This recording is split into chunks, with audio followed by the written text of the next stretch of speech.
Hello friends, Radhe Radhe. Shri Ramcharitmanas पाठ की बहुत सुंदर चौपाई है, अर्थ के साथ में वर्णन है, बहुत सुंदर वर्णन है। आप लोग सुन रहे हैं। इस समय महाकुंभ का बहुत बड़ा आगाज है, महाकुंभ है। जैसे अभी इसके 6 साल पहले अर्ध कुंभ पड़ा था, अब तो पूर्ण कुंभ है।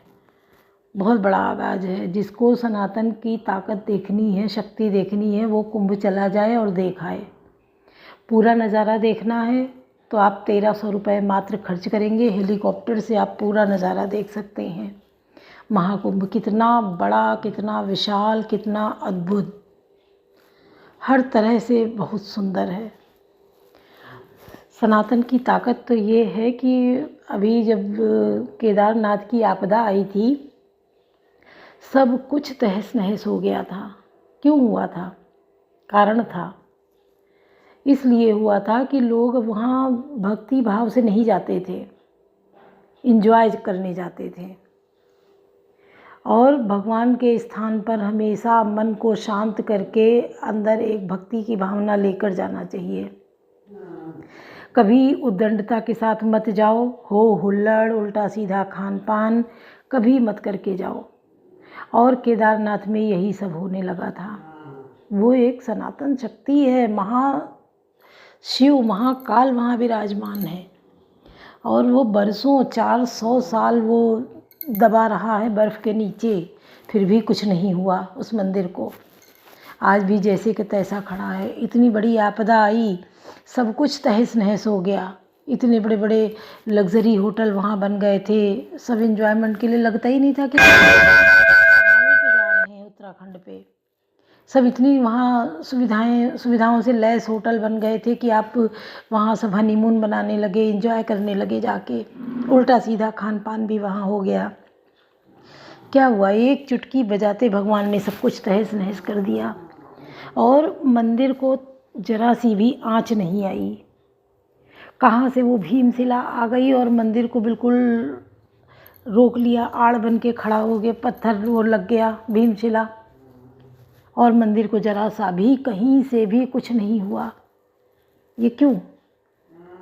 ये भगवान की शक्ति है, सनातन की ताकत है। डरो, सुधर जाओ, बदल जाओ।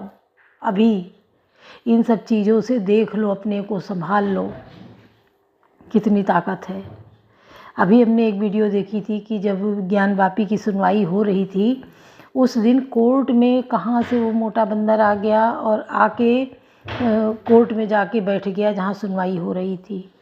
किसी को कोई नुकसान नहीं पहुँचाया, और आया, बैठा रहा, सुनवाई होती रही और चला गया। ये क्या है? आंखें खोल के देखो। यही केदारनाथ में कहते हैं कि आधा शरीर केदारनाथ में है, आधा शरीर पशुपतिनाथ में है। केदारनाथ में आपदा आई, उसी के बाद पशुपतिनाथ में भी आई। सब कुछ नीट एंड क्लीन कर दिया। केवल मंदिर बचा, वहाँ भी मंदिर बचा, यहाँ भी सब कुछ साफ, सुपड़ा ही साफ कर दिया, एकदम सब हटा दिया। तो अभी संभल जाओ। ऐसे स्थानों पे आप मत जाओ, और जाओ तो पूरे पवित्र मन से जाओ, एक आस्था के साथ जाओ कि हमें वहाँ जाना है। केवल राम, अंतरात्मा से राम नाम रटना है, भगवान का नाम जपना है, उसके अलावा कुछ भी नहीं करना है। भाग्य लेकर आए हैं, कर्म लेकर जाएंगे। यहाँ जो कुछ भी हम संजोएंगे, जो कुछ इकट्ठा करेंगे, सब यहीं छोड़ जाएंगे। केवल हम जो नेक कर्म करेंगे, अच्छे करें या बुरे करें, उसके अनुसार हमारा जो है भगवान के यहाँ का रास्ता होगा। और अच्छे कर्म करेंगे तो एक अच्छा साफ सुथरा रास्ता होगा। भगवान भी भक्तों के लिए पालकी बिछा देते हैं, पालकी पे ले जाते हैं, बुलवाते हैं। और अगर पापी आत्मा है तो खींचते हुए उसको यमों के द्वारा खींचा जाता है कि बहुत दर्दनाक रास्ता उनका हो जाता है, बहुत कठिन रास्ता हो जाता है। पर लोग डर नहीं रहे हैं, क्योंकि उस रास्ते को वो आँखों से खोल के देख नहीं रहे हैं। और जब सामना होता है तो कांपते हैं, रोते हैं, हाय क्या हुआ। क्योंकि जब इंसान गलत काम करता है, चोरी बेईमानी मक्कारी करता है, पुलिस पकड़ती है तो उसको घर से क्या करती है? जाती है, इंसान तभी से डर जाता है, हाय पुलिस आ गई हमारे घर। फिर पुलिस उसको 2-4 थप्पड़, 2-4 हाथ लगाते हुए खींचते हुए थाने लेके आती है। तो तभी उसकी सज़ा नहीं पूरी होती है कि उतना मार लिया सज़ा पूरी हो गई ना। फिर थाने में कुटैया होती है, थाने के बाद फिर वो सीधे अदालत पेश किया जाता है। सज़ा तो वहाँ मुकर्रर होती है कि क्या सज़ा इसको मिलनी है। तो डर जाओ, इन बातों को काल्पनिक मत समझो, सच्चाई है इनमें, इन सच बातों को समझो, सुधर जाओ और भगवान का नाम जप करो, सही रास्ता चुनो। चाहे घर हो चाहे बाहर हो, आपके लिए पूरा रास्ता साफ सुथरा रहेगा अगर आप सही रास्ते पे चलेंगे। कहीं आपको कुछ भी गलत नहीं, कुछ डरने की ज़रूरत नहीं होगी। आपका सही खान पान होगा तो भी आपको भगवान के आगे आप एक साफ मन से खड़े तो हो पाओगे, बोल तो पाओगे। बच्चा सिगरेट पी के आता है, दारू पी के आता है, अपने माँ बाप का सामना नहीं करता है, मुँह चुराता है। क्यों? क्योंकि वो जानता है हम गलत करके आए हैं, माँ बाप के आगे कैसे खड़े हों।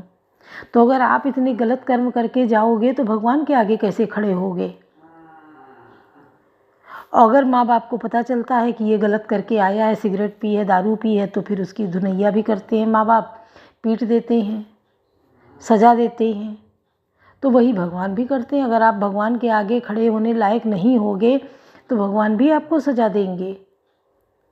उसके लिए आप लोग तैयार रहिए। इसलिए पहले ही अपने कर्मों को सुधार लो और जो कुछ भी गलत हुआ है जाने अनजाने में उसका प्रायश्चित करो। देखो, हम लोग भगवान नहीं हैं, गलतियां सबसे होती हैं, हम लोगों से भी होती हैं, लेकिन कुछ ऐसी गलतियां होती हैं क्षम्य होती हैं, उनकी क्षमा है, और कुछ गलतियां ऐसी होती हैं जिनका क्षमा नहीं है। आप जानबूझ के कुकृत्य करो, अपराध करो और कहो हमें क्षमा दे दो, नहीं मिलेगी।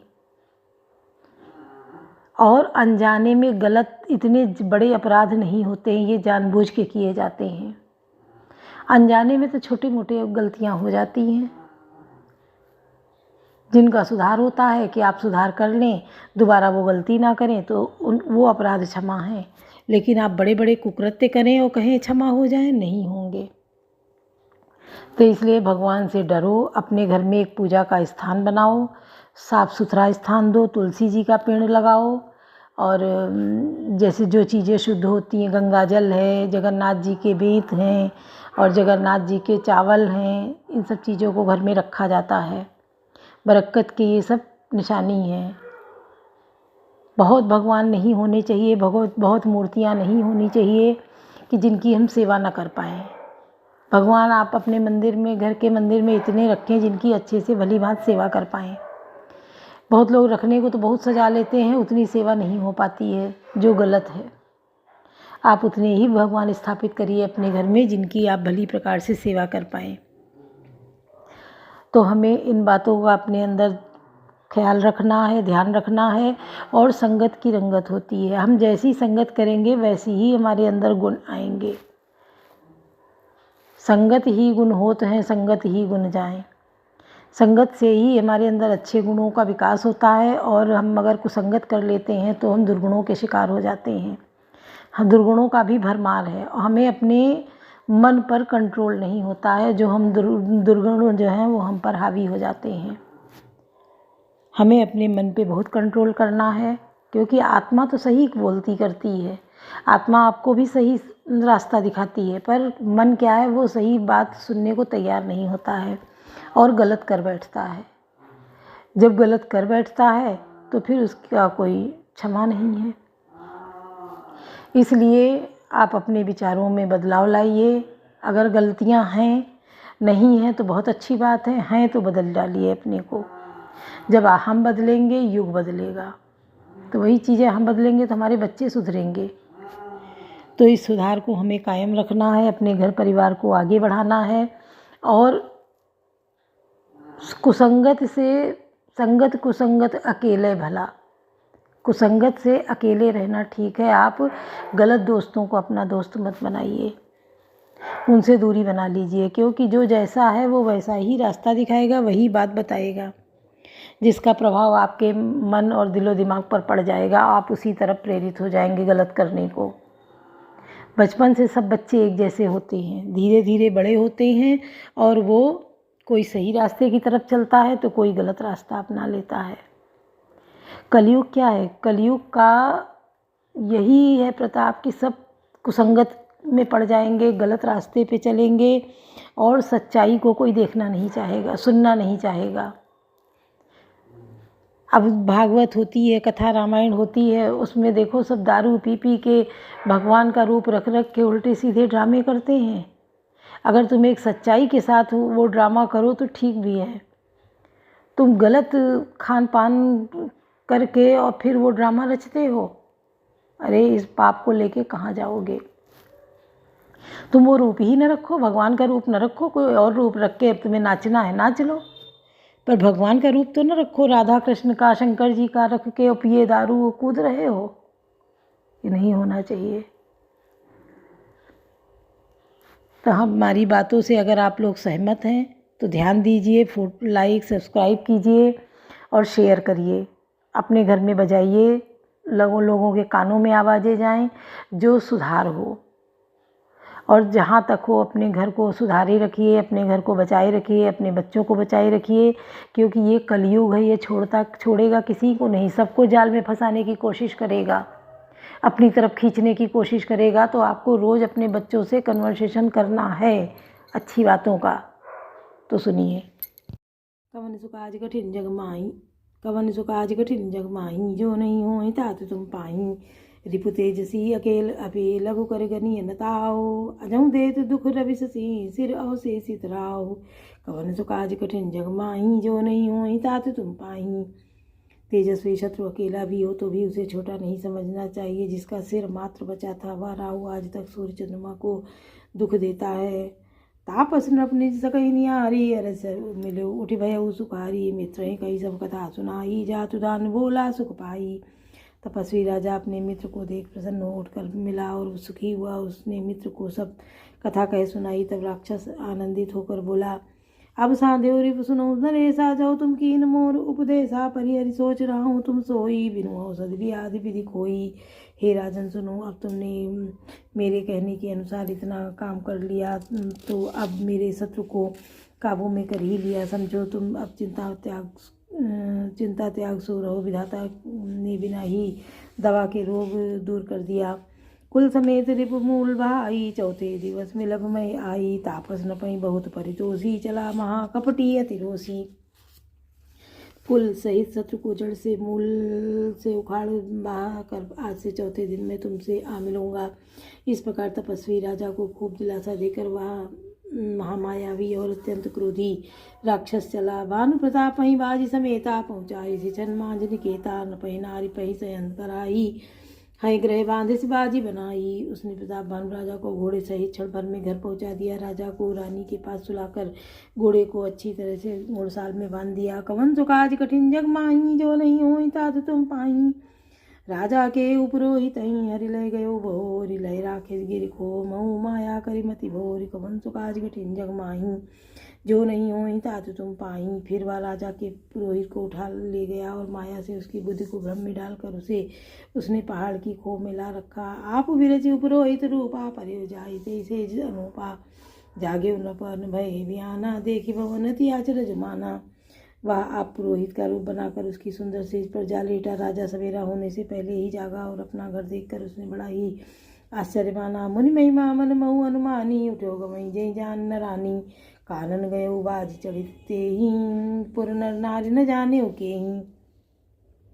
मन में मुनि की महिमा का अनुमान करके वह धीरे से उठा, जिसमें रानी न जान पावे। फिर उसी घोड़े पर चढ़कर वन को चला गया। नगर के किसी भी स्त्री पुरुष ने नहीं जाना। गए जाम जुग भूपति आवा, घर घर उत्सव बाज बधावा, उपरोहित ही देखी तब जब राजा चकित विलोक सुमिर सोई काजा। दोपहर बीत जाने पर राजा आया, घर पर उत्सव होने लगे और बधावा बजने लगा। जब राजा ने पुरोहित को देखा तब वह अपने उसी कार्य का स्मरण करके उसने आश्चर्य से देखने लगा। जुग सब न पहिए गए दिन तीनी, कपटी मुनिपद रति मति लीनी, समय जानी उपरोहित आवा, न पही मते सब कई समुझावा। राजा को 3 दिन युग के समान बीते। उसकी बुद्धि कपटी मुनि के चरणों में लगी रही। निश्चित समय जानकर पुरोहित बना हुआ राक्षस आया। राजा के साथ की हुई गुप्त सलाह के अनुसार उसने अपने उस सब विचार उसे समझा कर कह दिए। कवन सुकाज कठिन जग माही, जो नहीं हो तात तुम पाही। न पहर स्यों पहचान गुरु, ब्रह्म बस रहा न चेत। बरे तुरत सतुर बहस सहस भर, विप्र कुटुंब समेत। कवन सुकाज कठिन जग माही, जो नहीं हो तात तुम पाही। संकेत के अनुसार गुरु को उस रूप में पहचान कर राजा प्रसन्न हुआ। ब्रह्म वसु से चेत न रहा कि यह तापस मुनि है या कालकेतु राक्षस। उसने तुरंत 1,00,000 उत्तम ब्राह्मणों को कुटुंब सहित निमंत्रण दे दिया। उपरोहित जीवनार बनाई, चरचारि विधि जसी श्रुति गाई। माया मय ते की नरसोई, व्यंजन बहुगनि सकै न कोई। पुरोहित ने 6 रस और 4 प्रकार के भोजन जैसा कि वेदों में वर्णन है बनाई। उसने मायामयी रसोई तैयार की और इतने व्यंजन बनाए जिसे कोई गिन नहीं सकता। विविध मगन कर आशीष रांधा, तेई महु विप्र माँ सुखल साधा। भोजन कहूँ सब विप्र बुलाए, पद पकारी सादर बैठाए। अनेक प्रकार के पशुओं का मांस पकाया और उसमें उस दुष्ट ने ब्राह्मणों का मांस मिला दिया। सब ब्राह्मणों को भोजन के लिए बुलाया और चरण धोकर आनंद सहित बैठाया। पर संजमई लाग मई पाला, भय आकाशवाणी ते काला। विप्रबंध उठी उठी गृह जाऊ, है बड़े हानि अन्न जैन खाओ। ज्यों ही राजा पर उसने लगा उसी काल केतुकृत आकाशवाणी हुई, हे ब्राह्मणों उठकर अपने घर जाओ या अन्न मत खाओ, इसके खाने में बड़ी हानि है। भय रसोई भूसुर मासु, सब तेज उठे मानि विश्वासु। भूप विकल मति मोह भुलानी, भावी वसनव आओ मुखबानी। रसोई में ब्राह्मणों का मांस पकाया। आकाशवाणी का विश्वास मानकर सब ब्राह्मण उठ खड़े हो गए। राजा व्याकुल हो गया, परंतु उसकी बुद्धि मुँह में भूली हुई थी। होनहार वश उसके मुँह से एक बात भी न निकली। कवन सुकाज कठिन जग माही, जो नहीं हुई तात तुम पाही। बोले विप्र सकोप तब, नहीं कछुकीन विचार। जाई निशाचर हो नृप, मूढ़ सहित परिवार। कवन सुकाज कठिन जग माही, जो नहीं हुई तात तुम पाही। तब ब्राह्मण क्रोध सहित बोल उठे। उन्होंने कुछ भी विचार नहीं किया। अरे मूर्ख राजा, तू जाकर परिवार सहित राक्षस हो। बोलो सियावर रामचंद्र की जय। पवन सुत हनुमान की जय। लाडले लखन लाल की जय।